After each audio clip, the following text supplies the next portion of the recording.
Përshëndetje. Para 2 ditësh e bëra një postim në Facebook, të cilin dëshiroj ta ritheksoj edhe sot, natyrisht duke marrë shkas nga deklarimet e LDK-s se presidenti i ri duhet të zgjedhet në marrëveshje politike me ta, përndryshe ata do ta pengojnë zgjedhjen e presidentit përmes bojkotit të seancës së kuvendit, duke pamundsuar kvorumin për votim. Por, bojkoti i seancës për zgjedhjen e presidentit është mjet antikushtetues.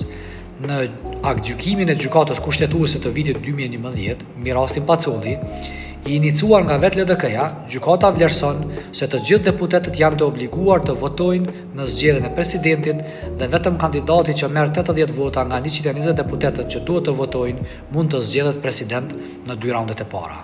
Në të kundërt organizohet një raund i tretë ku presidenti zgjedhet me shumicë të thjeshtë. Pra LDK sot nuk mund të kërcënojë me bojkot kur me iniciativën e saj gjykata kushtetuese ka sankcionuar obligueshmërinë e pjesëmarrjes së të gjithë deputetëve në votimin e presidentit me përjashtim të atyre që marrin leje nga kryetari i kuvendit për të munguar.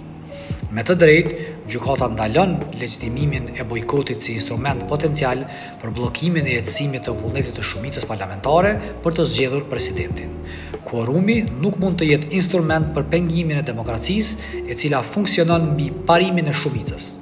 Përcaktimi i kvorumit prej 80 deputetësh lidhet me faktin se presidenti në 2 raundet e para kërkohet të zgjedhet nga 80 deputetë. Natyrisht duke qenë se bëhet fjalë për të parën e shtetit, por kjo nuk do të thotë se ky kvorum mund të përdoret si instrument kushtetues për pengimin e zgjedhjes së presidentit me 61 vota në raundin e tretë, siç e ka përcaktuar kushtetuta. Aktvendimi i gjykatës kushtetuese e ka denoncuar si jo kushtetuese çdo mungesë të pajustifikuar të deputetëve, duke ndaluar pikërisht keqpërdorimin e kvorumit si instrument shantazhi për të penguar vullnetin politik të shumicës parlamentare. Kushtetut bërësi, kur ka vendosur kvorumin prej 80 deputetësh, ka pasur për synim theksimin e veçantisë së pozitës së presidentit si kreu i shtetit dhe as pak nuk ka synuar që të jap opozitës instrument për të penguar shumicën që të zgjedh presidentin.